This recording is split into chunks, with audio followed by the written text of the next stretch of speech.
Everyone, আমি সুস্মিতা। আজকে একটি নতুন ব্লগে সবাইকে অনেক স্বাগত।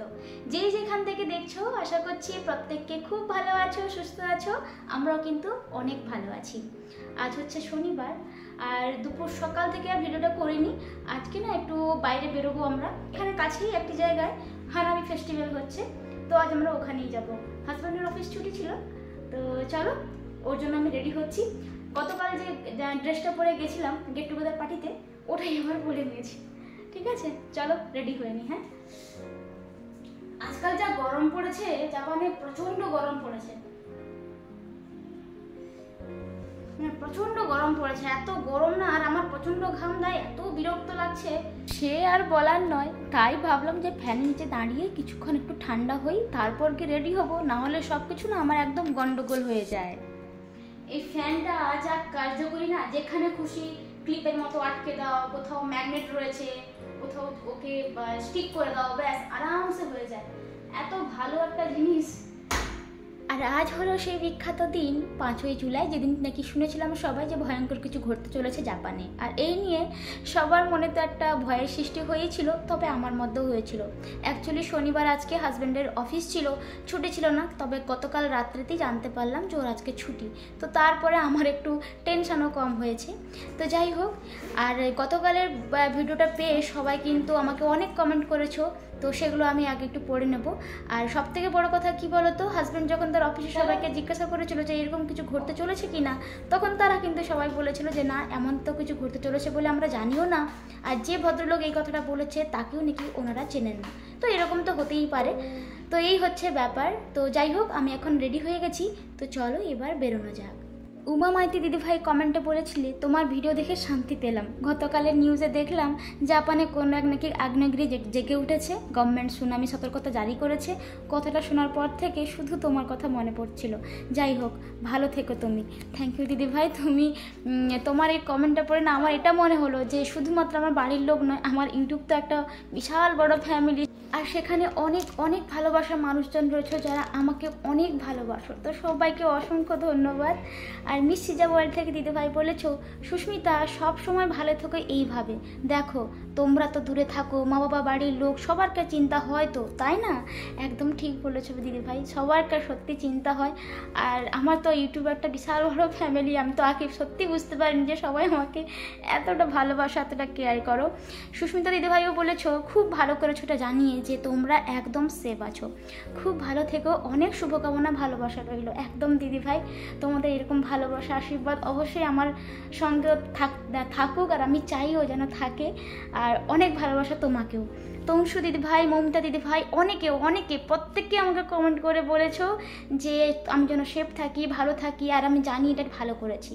তো এই তো, যবে যার নাম নিলাম না তারা প্লিজ তোমরা রাগ করো না। আমি প্রত্যেকের কমেন্ট পড়েছি আর অ্যান্সারও দিয়েছি আর দেবও। তো এই তো, অনেক কিছু কথা বলে ফেললাম। আর দেখো, কথা বলতে বলতেও অলরেডি আমি স্টেশন থেকে ট্রেনে উঠে তারপরে আবার চলে এসেছি ওই জায়গাতে যেখানে এই ফেস্টিভ্যালটা হচ্ছে আর কি। তো আজকে প্রচণ্ড ভিড় ছিল। সত্যি জাপানে যে কিছু হতে চলেছে সেটাই সত্যি বোঝার উপায় ছিল না, কিন্তু কারোর মনে কোনো রকম কিছুই ছিল না আর কি। দেখতে তো পাচ্ছ যে প্রচণ্ড ভিড় ট্রেনে।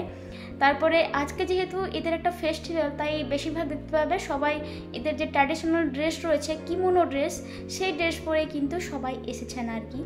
তো চলো, এটা অ্যাকচুয়ালি হচ্ছে একদম বিচের ধারে। এই বিচে কিন্তু আমি এর আগেও এসেছি, একটা ভিডিও করেছিলাম, অনেকে হয়তো দেখে থাকবে যারা আমার পুরনো বন্ধু রয়েছে। তো এই বিচটার নাম হচ্ছে বেনতেনজিমা বিচ। তো এই বিচের ধারেই ফেস্টিভ্যালটা হচ্ছে। তো এর নাম তো বললামই যে হানাবি ফেস্টিভ্যাল, এর আর একটা নাম হচ্ছে ফায়ারওয়ার্ক ফেস্টিভ্যাল। তো এটা কেন হয়ে থাকে, বেসিক্যালি এখন তো সামার সিজন চলছে, এই সামার সিজনটাকে ওয়েলকাম জানানোর জন্যই এই ফেস্টিভ্যালটা হয়ে থাকে। তো এই সময় এরা এদের যে কালচারাল ফুড বলো, মিউজিক বলো, আর গেম টেম খেলে এইভাবেই এরা ফেস্টিভ্যালটাকে মানিয়ে থাকে। তবে এটা যে শুধুমাত্র বিচের ধারে হয় তা কিন্তু নয়, ধরো ওদের যে টেম্পল রয়েছে, শ্রাইন রয়েছে, বা কোনো লেকের ধারেও কিন্তু এটা হয়ে থাকে। টোকিওতে তো এটা খুব বড়োভাবে একটা জায়গায় খুব ফেমাস রয়েছে, এই জায়গাটাতে হয়ে থাকে। ওটা জুলাইয়ের লাস্ট শনিবার হয়ে থাকে, আর এটা চলতে থাকে ওই জুলাই থেকে আগস্ট পর্যন্ত। তবে কোনো কোনো জায়গায় ওই সেপ্টেম্বর পর্যন্ত কিন্তু এক্সটেন্ড হয়ে যায় আর কি। আর এত ক্রাউড থেকে আগে থেকে কিন্তু অ্যালার্টও করে দেয়। আর একটা কথা কি বলতো, এখানে সবাই কিন্তু দেখতে পাচ্ছ যে সবাই জায়গা ঘিরে রেখেছে বসার জন্য, এইভাবে কিছু পাতিয়ে রেখেছে। তো এখানে তো কোনো কোনো জায়গায় পেডও করতে হয় এরকম ভালো ভিউ নেওয়ার জন্য, দেখার জন্য, যখন ওই ফায়ার ওয়ার্কটা হবে। তো এই দেখো যে দূরে সমুদ্রের মাঝখানে ওখানে একটা শ্রাইন রয়েছে। তো রাত্রেবেলা যখন ফায়ার ওয়ার্ক হচ্ছিল না, উপরে চাঁদ রয়েছে, নিচে ওই শ্রাইন রেড কালারের জল করছে, কি দারুণ যে লাগে, অপূর্ব দৃশ্য। একটু পরেই তোমরা দেখতে পাবে। আর এখানে সবাইকে এরকম একটা তুমি হাত পাখা টাইপের বলতে পারো। আর ওখানে কিছু ডেসক্রিপশন দেওয়া আছে যে যারা যে যা খাচ্ছে সেগুলো খেয়ে যেন ডাস্টবিনে ফেলে আর কি, ঠিক জায়গায়, রাস্তা যেন না ফেলে, সেই সমস্ত কিছু দেওয়া আছে আর কি। তো চলো এবার দেখি যে এই জাপানের মেলাতে কি কি খাবার দাবার উঠেছে। আজকে তো শনিবার, কিছু খেতে পারবো না, আমাদের একদম নিরামিষ হয়, তো দেখতে তো পারবো। এই যে এখানে আইসক্রিম রয়েছে, বাট আমরা কিছু খাইনি আর কি। তবে এটা যে এখানে কি ফ্রাই হচ্ছিল, দেখতে অদ্ভুত লাগছিল আমার। আর এখানে তো একটা জায়গায় তাকিয়াকি রয়েছে, আর ওটা লম্বা লম্বা কি বুঝতে পারলাম না। আর এখানে এই যে চিকেনের যে স্কিনগুলোকে না, ওগুলো ফ্রাই করে স্পাইরালের মতো করে রেখেছে। এবার তার উপর একটু সস ছড়িয়ে দিলেই হয়ে যাবে।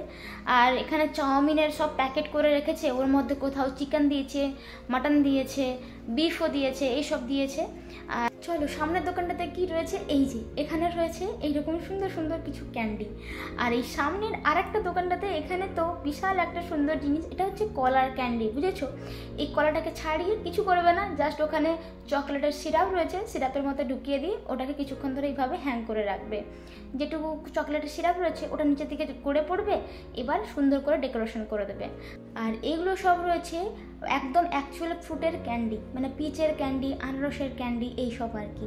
আর এটা তো সবাই দেখে বুঝতেই পারছো, এটা হচ্ছে আলুর যে স্পাইরাল বল, একটার দাম 600 ইয়েন। বাপ রে, আলুর এত দাম! আর এগুলো হচ্ছে স্ট্রবেরি ক্যান্ডি।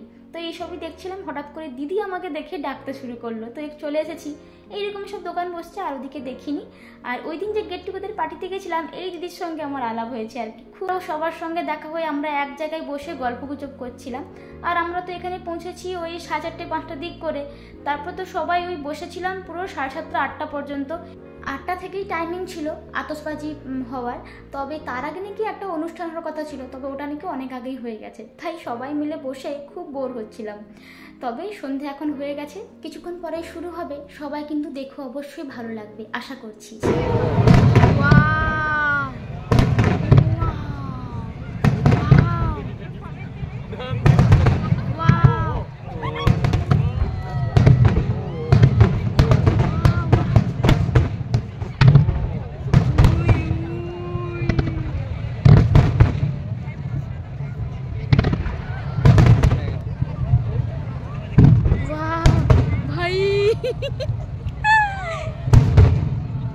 कब रहा है बाकी वाले ये बहुत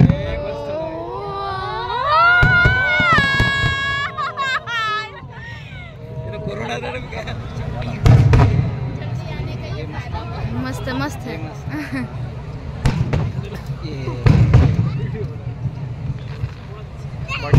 ऊपर है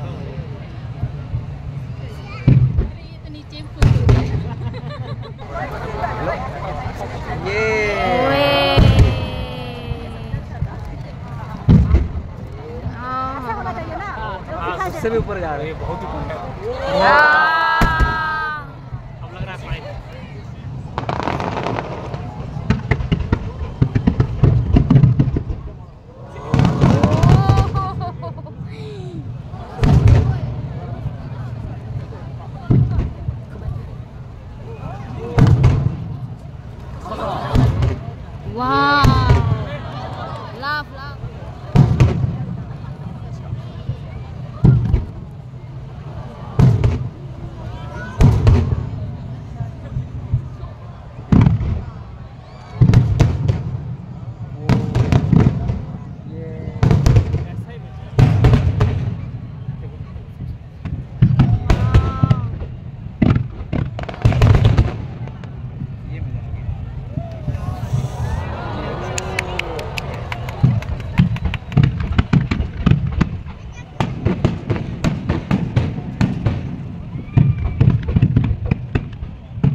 তো চলো ফায়ারওয়ার্ক ফেস্টিভ্যাল তো শেষ হয়ে গেল। আশা করছি তোমাদের অনেক ভালো লেগেছে, আমাদের তো খুব খুব ভালো লেগেছে, অনেক এনজয় করেছি। আর দেখতে পাচ্ছ কত ভিড়। তো চলো এবার ঘর যাওয়া যাক। আর যদি ভালো লেগে থাকে তাহলে একটি লাইক করো, কমেন্ট করে জানিও। সবাইকে বাই বাই।